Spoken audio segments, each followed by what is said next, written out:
ವಿವಾದಿತ ಜಾತಿ ಗಣತಿ ವರದಿ ಕ್ಯಾಬಿನೆಟ್ನಲ್ಲಿ ಮಂಡನೆ. ತಮ್ಮದೇ ಕೆಲ ಸಚಿವರ ವಿರೋಧದ ಮಧ್ಯೆ ಜಾತಿ ಗಣತಿ ಮಂಡನೆ. ಕ್ಯಾಬಿನೆಟ್ನಲ್ಲಿ ವರದಿ ಮಂಡನೆಯ ಹಿಂದಿದೆಯಾ ಸಿಎಂ ಮಾಸ್ಟರ್ ಪ್ಲಾನ್?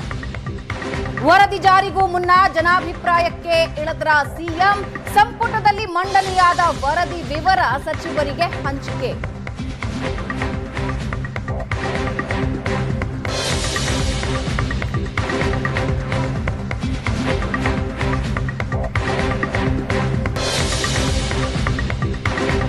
ಸಚಿವರ ಮೂಲಕ ವರದಿ ಅಂಶ ಬಹಿರಂಗಗೊಳಿಸುವ ಪ್ಲಾನ್ ಮಾಡಿದ್ದಾರೆ. ವರದಿಯಲ್ಲಿನ ಮಾಹಿತಿ ಸಚಿವರಿಂದ ಕಾರ್ಯಕರ್ತರಿಗೆ ತಲುಪುತ್ತೆ, ಕಾರ್ಯಕರ್ತರಿಂದ ಜನಸಾಮಾನ್ಯರಿಗೂ ವರದಿಯ ಮಾಹಿತಿ ತಲುಪುತ್ತೆ.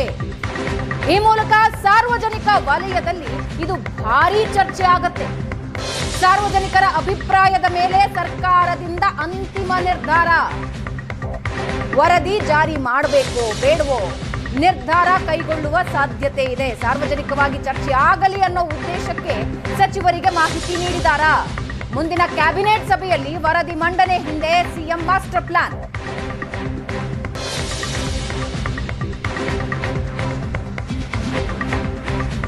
ಇವಾಗ ಇನ್ನಷ್ಟು ಡೀಟೇಲ್ಸ್ ಹಂಚ್ಕೊಳ್ತಾರೆ ನಮ್ಮ ಪೊಲಿಟಿಕಲ್ ಬ್ಯೂರೋ ಹೆಡ್ ಆನಂದ್ ಬೈದನಮನೆ ನಮ್ಮೊಂದಿಗೆ ಲೈವ್ ನಲ್ಲಿ ಜಾಯ್ನ್ ಆಗ್ತಿದ್ದಾರೆ. ಆನಂದ್, ಜಾತಿ ಗಣತಿ ಅನ್ನೋದು ನಾಯಕರ ನಡುವೆ, ಕಾಂಗ್ರೆಸ್ ನಡುವಿನ ನಾಯಕರ ನಡುವೆ ಜಿದ್ದಾಜಿದ್ದಿಗೆ ಕಾರಣ ಆಯಿತು. ಮೇಲಾಟಗಳು ಕೂಡ ನಡೀತಾ ಇವೆ. ಆದ್ರೆ ಈಗ ಮಂಡನೆಯ ನಿರ್ಧಾರ ಸರ್ಕಾರ ತೆಗೆದುಕೊಂಡಿದೆ. ಈ ಮೂಲಕ ಯಾವ ಸಂದೇಶ ರವಾನಿಸ್ತಾ ಇದೆ? ಭಾವನಾ, ರಾಜ್ಯ ರಾಜಕಾರಣದಲ್ಲಿ ಜನಸಾಮಾನ್ಯರಲ್ಲಿ ಸಂಚಲನಕ್ಕೆ ಕಾರಣವಾದಂಥ ಜಾತಿ ಜನಗಣತಿಯನ್ನು ಅಂತಿಮವಾಗಿ ಇವತ್ತು ನಡೆದ ಸಚಿವ ಸಂಪುಟದಲ್ಲಿ ಮಂಡನೆ ಮಾಡಿ ಅದರ ಅಂಗೀಕಾರ ಮಾಡಲಾಗಿದೆ. ಆದರೆ ವರದಿ ಒಳಗಿರ್ತಕ್ಕಂಥ ಶಿಫಾರಸುಗಳ ಬಗ್ಗೆ, ಅಲ್ಲಿರ್ತಕ್ಕಂಥ ಅಂಶಗಳ ಬಗ್ಗೆ ಯಾವ ನಿರ್ಧಾರ ತೆಗೆದುಕೊಳ್ಳಬೇಕು ಅನ್ನೋ ಬಗ್ಗೆ ಇನ್ನೂ ಕೂಡ ಸರ್ಕಾರ ಯಾವುದೇ ನಿರ್ಧಾರಕ್ಕೆ ಬಂದಿಲ್ಲ. ಹಾಗಾಗಿ 17ರಂದು ಮತ್ತೊಂದು ವಿಶೇಷವಾಗಿರ್ತಕ್ಕಂಥ ಸಚಿವ ಸಂಪುಟ ಸಭೆಯನ್ನು ಕರೆದು ಅಲ್ಲಿ ವಿಸ್ತೃತವಾಗಿ ಚರ್ಚೆ ಆದ ಬಳಿಕ ಅಂತಿಮ ನಿರ್ಧಾರಕ್ಕೆ ಬರಬೇಕು ಅಂತಕ್ಕಂಥದ್ದು ಸರ್ಕಾರದ ಲೆಕ್ಕಾಚಾರ. ಆ ಕಾರಣಕ್ಕಾಗಿ 17ಕ್ಕೆ ವಿಶೇಷವಾಗಿರ್ತಕ್ಕಂಥ ಸಚಿವ ಸಂಪುಟ ಸಭೆಯನ್ನು ಕೂಡ ಕರೆಯಲಾಗಿದೆ. ಇಲ್ಲಿ ಬಹಳ ಗಮನಿಸಬೇಕಾಗಿರ್ತಕ್ಕಂಥ ವಿಚಾರ ಅಂತಂದರೆ, ಇವತ್ತು ಸಚಿವ ಸಂಪುಟ ಸಭೆಯಲ್ಲಿ ಒಂದು ನಿರ್ಣಯವನ್ನು ಮಾಡಲಾಗಿದೆ. ಈ ಒಂದು ಕಾಪಿಯ ಪ್ರತಿಯನ್ನು, ಅಂದರೆ ಈ ವರದಿಯಲ್ಲಿರ್ತಕ್ಕಂಥ ಒಂದು ಕಾಪಿನ ಎಲ್ಲ ಸಚಿವರಿಗೆ ನೀಡಬೇಕು ಅಂತಕ್ಕಂಥದ್ದು ಇವತ್ತರ ಸಂಪುಟದಲ್ಲಿ ತೀರ್ಮಾನ ಆಗಿರ್ತಕ್ಕಂಥದ್ದು. ಎಲ್ಲ 33 ಸಚಿವರಿಗೆ ಈ ಒಂದು ಮಾಹಿತಿ ಕೊಡೋದ್ರಿಂದ ಮುಂಬರ್ತಕ್ಕಂಥ ಸಚಿವ ಸಂಪುಟ ಸಭೆಯಲ್ಲಿ ವಿಸ್ತೃತವಾದ ಚರ್ಚೆಗೆ ಅನುಕೂಲ ಆಗುತ್ತೆ ಅಂತಕ್ಕಂಥದ್ದು ಇವತ್ತರ ಸಭೆಯಲ್ಲಿ ಕೈಗೊಂಡಿರ್ತಕ್ಕಂಥ ನಿರ್ಣಯ.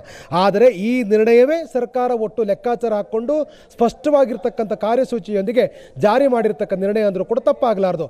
ಯಾಕೆಂತಂದರೆ ಈಗಾಗಲೇ ವರದಿ ಕೊಟ್ಟಾಗ ವರದಿಯೊಳಗಿರ್ತಕ್ಕಂಥ ಕೆಲವೊಂದಷ್ಟು ಪ್ರಮುಖವಾಗಿರ್ತಕ್ಕಂಥ ಮಾಹಿತಿಗಳು ಅನೌಪಚಾರಿಕ ಮಾಧ್ಯಮಗಳಿಗೆ ಬಹಿರಂಗ ಆಗಿತ್ತು. ಮಾಧ್ಯಮಗಳಿಗೆ ಬಹಿರಂಗಗೊಂಡಿರ್ತಕ್ಕಂಥ ವಿವರದ ಆಧಾರದ ಮೇಲೆ ಇವತ್ತು ಪ್ರಮುಖ ಸಮುದಾಯಗಳು ಅದಕ್ಕೆ ವಿರೋಧವನ್ನು ವ್ಯಕ್ತಪಡಿಸ್ತಾ ಇದೆ. ಒಕ್ಕಲಿಗ ಸಮುದಾಯ, ಲಿಂಗಾಯತ ಸಮುದಾಯ ಅದಕ್ಕೆ ವಿರೋಧ ವ್ಯಕ್ತಪಡಿಸ್ತಾ ಇರತಕ್ಕಂಥದ್ದೇ ಈ ಒಂದು ಕಾರಣಕ್ಕಾಗಿ. ನಮ್ಮ ಜನಸಂಖ್ಯೆ ಕಡಿಮೆ ಅಂತಕ್ಕಂಥದ್ದು ಈ ಬಹಿರಂಗಗೊಂಡಿರ್ತಕ್ಕಂಥ ವರದಿಯಲ್ಲಿ ಪರಿಶಿಷ್ಟ ಜಾತಿಗೆ ಸೇರಿರ್ತಕ್ಕಂಥ, ಪಂಗಡಕ್ಕೆ ಸೇರಿರ್ತಕ್ಕಂಥ ಸಂಖ್ಯೆ ಜಾಸ್ತಿ ಇದೆ, ಮೇಲ್ವರ್ಗ ಅಂತ ಗುರುಸ್ಕೊಂಡಿರ್ತಕ್ಕಂಥ ಲಿಂಗಾಯತರು, ಒಕ್ಕಲಿಗರ ಸಂಖ್ಯೆ ಕಡಿಮೆ ಇದೆ ಅಂತಕ್ಕಂಥ ಅನೌಪಚಾರಿಕವಾಗಿರ್ತಕ್ಕಂಥ ಲೀಕ್ ಆಗಿರ್ತಕ್ಕಂಥ ಕಂಟೆಂಟ್ಗಳ ಆಧಾರದ ಮೇಲೆ ಈಗ ಪ್ರಮುಖ ಸಮುದಾಯಗಳು ವಿರೋಧವನ್ನು ವ್ಯಕ್ತಪಡಿಸ್ತಾ ಇರತಕ್ಕಂಥದ್ದು. ಹಾಗಾಗಿ ಇದು ಜನಸಾಮಾನ್ಯರಲ್ಲಿ ಚರ್ಚೆ ಆಗಲಿ ಅಂತಕ್ಕಂಥ ಒಂದು ಲೆಕ್ಕಾಚಾರ ಇಟ್ಕೊಂಡು ಇವತ್ತು ಸಂಪುಟದಲ್ಲಿ ಒಂದು ಗಟ್ಟಿ ನಿರ್ಧಾರ ತೆಗೆದುಕೊಂಡಿದ್ದಾರೆ ಅನ್ನುವಂಥ ಮಾತುಗಳು ಕೂಡ ಕೇಳಿ ಬರ್ತಾ ಇದೆ. ಈಗ ಎಲ್ಲ ಸಚಿವರಿಗೆ ಮಾಹಿತಿ ಕೊಡೋದ್ರಿಂದ ಸಚಿವರಿಗೆ ಕೊಟ್ಟಿರ್ತಕ್ಕಂಥ ಮಾಹಿತಿಗಳು ಕಾರ್ಯಕರ್ತರಿಗೆ ಹೋಗುತ್ತೆ, ಕಾರ್ಯಕರ್ತರಿಗೆ ಸಿಕ್ಕಂಥ ಮಾಹಿತಿಗಳು ಜನಸಾಮಾನ್ಯರಿಗೆ ಹೋಗುತ್ತೆ.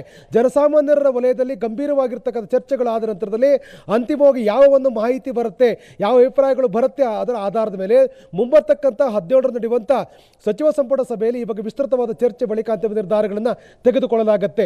ಇಂಥ ಒಂದು ಮಾಸ್ಟರ್ ಲೆಕ್ಕಾಚಾರ ಇಟ್ಕೊಂಡೇ ಮುಖ್ಯಮಂತ್ರಿ ಸಿದ್ದರಾಮಯ್ಯನವರು ಎಲ್ಲ ಸಚಿವರಿಗೆ ಪ್ರತಿಯನ್ನು ಕೊಡಬೇಕು ಅಂತಕ್ಕಂಥ ಸೂಚನೆ ಕೊಟ್ಟಿರುವಂಥದ್ದು. ಯಾಕೆಂತಂದರೆ ಇಲ್ಲಿ ಸಚಿವರುಗಳಿಂದ ನೇರವಾಗಿ ಕಾರ್ಯಕರ್ತರಿಗೆ ಮಾಹಿತಿ ಹೋಗುತ್ತೆ, ಕಾರ್ಯಕರ್ತರಿಂದ ಜನಸಾಮಾನ್ಯರಿಗೆ ಮಾಹಿತಿ ಹೋಗೋದ್ರಿಂದ ಜಾತಿ ಜನಗಣತಿಯಲ್ಲಿರ್ತಕ್ಕಂಥ ವಿವರಗಳ ಬಗ್ಗೆ ಜನಸಾಮಾನ್ಯ ಯಾವ ರೀತಿಯಾಗಿರ್ತಕ್ಕಂಥ ಪ್ರತಿಕ್ರಿಯೆಗಳನ್ನು ನೀಡ್ತಾನೆ ಅನ್ನೋದು ಕೂಡ ಬಹಳ ಪ್ರಮುಖ ಆಗುತ್ತೆ. ಹಾಗಾಗಿ ಅದರ ಆಧಾರದ ಮೇಲೆ ಸರ್ಕಾರ ನಿರ್ಧಾರವನ್ನು ತೆಗೆದುಕೊಳ್ಳುವಂಥ ಸಾಧ್ಯತೆಗಳು ಕೂಡ ಇದೆ. ನಿಶ್ಚಿತವಾದಂಥ ಕಾರ್ಯಸೂಚಿ ಇಟ್ಕೊಂಡು ಇಂಥ ನಿರ್ಣಯವನ್ನು ಇವತ್ತಿನ ಸಂಪುಟ ಸಭೆಯಲ್ಲಿ ಮಾಡಲಾಗಿದೆ. ಭಾವನಾ, ಆದ್ರೆ ಇದು ರಾಜಕೀಯ ಮೇಲಾಟಗಳಿಗೆ ಹೆಂಗೆ ವರ್ಕ್ ಆಗುತ್ತೆ? ಈಗ ಜಾತಿ ಗಣತಿಯ ವರದಿಯ ಕುರಿತಾಗಿ ಅದರ ಇನ್ಫಾರ್ಮೇಶನ್ ಅನ್ನ ಪಬ್ಲಿಕ್ ಡೊಮೇನ್ ನಲ್ಲಿ ತರೋದರ ಮೂಲಕ ರಾಜಕೀಯ ಮೇಲಾಟಗಳು ಯಾವ ರೀತಿ ಸಾಗುತ್ತೆ, ಅದು ಕೂಡ DKಶಿಯ ವಿರುದ್ಧ? ಭಾವನೆ ಇಲ್ಲಿ ಭಾಳ ಗಂಭೀರವಾಗಿ ಚರ್ಚೆ ಆಗ್ತಾ ಇರತಕ್ಕಂಥದ್ದು ಕಂಟೆಂಟ್, ಅಂದರೆ ವರದಿಯೊಳಗಿರ್ತಕ್ಕಂಥ ಕಂಟೆಂಟ್ಗಳು ಜನಸಾಮಾನ್ಯರಿಗೆ ಬಂದರೆ ಯಾವ ರೀತಿಯಾಗಿರ್ತಕ್ಕಂಥ ಪರಿಣಾಮಗಳು ಉಂಟಾಗುತ್ತೆ ಅನ್ನುವಂಥದ್ದು. ನಾವು ಕರ್ನಾಟಕ ರಾಜಕಾರಣವನ್ನು ಗಮನಿಸ್ತಾ ಇದ್ದರೆ ಇಲ್ಲಿ ಮೇಲ್ವರ್ಗಕ್ಕೆ ಸೇರಿರ್ತಕ್ಕಂಥ ಲಿಂಗಾಯತರು, ಒಕ್ಕಲಿಗರ ಜನಸಂಖ್ಯೆಗಳು ಜಾಸ್ತಿ ಇದೆ ಅಂತಕ್ಕಂಥ ಸಹಜವಾದಂಥ ರಾಜಕೀಯ ಲೆಕ್ಕಾಚಾರ ಇತ್ತು.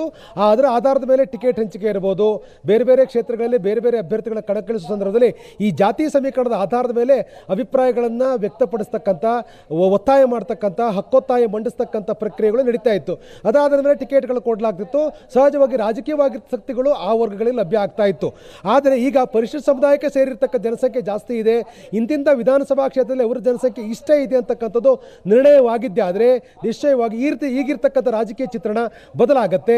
ಮೇಲ್ವರ್ಗ ಏನು ಪ್ರತಿಪಾದನೆ ಮಾಡ್ಕೊಂಡು ಬಂದಿರತಕ್ಕಂಥ ಎಲ್ಲ ಕಂಟೆಂಟ್ಗಳು ಚೇಂಜ್ ಆಗುತ್ತೆ. ಇಡೀ ಕ್ಷೇತ್ರ ಚಿತ್ರಣ ಬದಲಾವಣೆ ಆಗುತ್ತೆ. ಅಲ್ಲಿರ್ತಕ್ಕಂಥ ಜನಸಂಖ್ಯೆ ಆಧಾರದ ಮೇಲೆ ಅಲ್ಲಿ ಯಾವ ಜನಸಂಖ್ಯೆ ಹೆಚ್ಚಿದೆಯೋ ಆ ಜನಸಂಖ್ಯೆ ಆಧಾರದ ಮೇಲೆ ಅಲ್ಲಿ ಟಿಕೆಟ್ ಹಂಚಿಕೆ ಅಂತ ವಿಚಾರಗಳು, ಕೆಲವೊಂದಷ್ಟು ಪ್ರಮುಖವಾಗಿರ್ತಕ್ಕಂಥ ರಾಜಕೀಯ ನಿರ್ಧಾರ ತೆಗೆದುಕೊಳ್ತಕ್ಕಂಥ ಸಾಧ್ಯತೆಗಳು ಕೂಡ ಹೆಚ್ಚಾಗುತ್ತೆ. ಹಾಗಾಗಿ ಇದು ಕೇವಲ ಆಡಳಿತಾತ್ಮಕವಾಗಿ ನೀಡ್ತಕ್ಕಂಥ ಪರಿಣಾಮಗಳಲ್ಲ, ಬದಲಾಗಿ ರಾಜಕೀಯ ವಲಯದ ಮೇಲೆ, ಇಡೀ ಚುನಾವಣಾ ವ್ಯವಸ್ಥೆ ಮೇಲೆ ಗಂಭೀರವಾಗಿರ್ತಕ್ಕಂಥ ಪರಿಣಾಮಗಳನ್ನು ಉಂಟು ಮಾಡ್ತಕ್ಕಂಥ ಸಾಧ್ಯತೆಗಳು ಕೂಡ ಇದೆ. ಉದಾಹರಣೆಗೆ ಎಲ್ಲ ಒಂದು ಕಡೆ ಒಕ್ಕಲಿಗ ಸಮುದಾಯ ಮತಗಳು ಹೆಚ್ಚಿದೆ, ಜನರು ಹೆಚ್ಚಿದ್ದಾರೆ ಅನ್ನುವಂಥ ಕಾರಣಕ್ಕಾಗಿ ಅಲ್ಲಿ ಯಾವಾಗಲೂ ಕೂಡ ಒಕ್ಕಲಿಗರಿಗೆ ಟಿಕೆಟ್ ಕೊಡ್ಕೊಂಡು ಬರ್ತಕ್ಕಂಥ ಪ್ರಯತ್ನವನ್ನು ಎಲ್ಲ ರಾಜಕೀಯ ಪಕ್ಷಗಳು ಮಾಡ್ಕೊಂಡು ಬರ್ತಾ ಇತ್ತು. ಅದರಲ್ಲಿ ವಾಸ್ತವವಾಗಿ ಪರಿಶಿಷ್ಟ ಸಮುದಾಯಕ್ಕೆ ಸೇರಿರ್ತಕ್ಕಂಥ ಜನಸಂಖ್ಯೆ ಜಾಸ್ತಿ ಆಗಿದೆ ಅಂತಕ್ಕಂಥ ಕನ್ಫರ್ಮ್ ಆಗಿದ್ದೆ ಆದರೆ ರಾಜಕೀಯ ಚಿತ್ರಣ ಚೇಂಜ್ ಆಗುತ್ತೆ, ಅಲ್ಲಿ ಟಿಕೆಟ್ ಕೊಡ್ತಕ್ಕಂಥ ಪ್ಯಾಟರ್ನೇ ಚೇಂಜ್ ಆಗುತ್ತೆ. ಹಾಗಾದಾಗ ಸಹಜವಾಗಿ ಆ ರೀತಿಯಾಗಿರ್ತಕ್ಕಂಥ ಬೇರೆ ಬೇರೆ ಚಿತ್ರಣಗಳು ಬದಲಾವಣೆ ಆಗಿರ್ತಕ್ಕಂಥ ಎಲ್ಲ ರಾಜ್ಯದ ಒಟ್ಟಾರೆ ಚಿತ್ರಣಗಳ ಆಧಾರದ ಮೇಲೆ ಇಡೀ ರಾಜಕೀಯ ಶಕ್ತಿಗಳು, ಇಡೀ ರಾಜಕಾರಣದ ಚಿತ್ರಣ ಬದಲಾವಣೆ ಆಗುತ್ತೆ. ರಾಜಕೀಯವಾಗಿರ್ತಕ್ಕಂಥ ಪ್ರಮುಖ ಸ್ಥಾನಗಳಲ್ಲಿ ಯಾರು ಇರಬೇಕು ಅಂತಕ್ಕಂಥ ನಿರ್ಣಯವಾಗುತ್ತೆ. ಹಾಗಾಗಿ ಇದು ಬಹಳ ಪ್ರಮುಖವಾಗಿ ರಾಜಕೀಯ ಪಕ್ಷಗಳ ಮೇಲೆ ಗಂಭೀರವಾಗಿರ್ತಕ್ಕಂಥ ಪರಿಣಾಮಗಳು ಉಂಟು ಮಾಡತಕ್ಕಂಥ ಸಾಧ್ಯತೆಗಳು ಇರುವಂಥ ಕಾರಣಕ್ಕಾಗಿ ರಾಜಕೀಯ ಮೇಲಾಟಗಳು ನಡೀತಾ ಇರತಕ್ಕಂಥದ್ದು. ರಾಜಕೀಯ ನಾಯಕರುಗಳಿಗೆ ಸಾಥ್ ಕೊಡ್ತಕ್ಕಂಥ ಕೆಲಸವನ್ನು ಕೂಡ ಕೆಲವು ಪ್ರಮುಖ ಸಮುದಾಯಗಳ ನಾಯಕರು ಕೂಡ ಮಾಡ್ತಾ ಇದ್ದಾರೆ. ಸಂಘ ಸಂಸ್ಥೆಗಳು ಕೂಡ ಇದ್ರ ಬಗ್ಗೆ ರಿಯಾಕ್ಟ್ ಮಾಡ್ತಕ್ಕಂಥದ್ದನ್ನು ಕೂಡ ಮುಂದುವರಿಸಿವೆ. ಹಾಗಾಗಿ ಇದು ಕೇವಲ ಆಡಳಿತಾತ್ಮಕ ತೀರ್ಮಾನ ಅಲ್ಲ, ಬದಲಾಗಿ ರಾಜಕೀಯವಾಗಿ, ಸಾಮಾಜಿಕವಾಗಿ ದೊಡ್ಡ ಮಟ್ಟದ ಪರಿಣಾಮಗಳು ಉಂಟು ಮಾಡತಕ್ಕಂಥ ವರದಿ ಆಗಿರುವ ಕಾರಣಕ್ಕಾಗಿ ಇದರ ಮೇಲೆ ಸರ್ಕಾರ ಯಾವ ನಿರ್ಧಾರ ತೆಗೆದುಕೊಳ್ಳುತ್ತೆ ಅನ್ನೋದು ಕೂಡ ಬಹಳ ಪ್ರಮುಖ ಆಗುತ್ತೆ. ಭಾವನಾ, ರೈಟ್, ಧನ್ಯವಾದ ಆನಂದ್.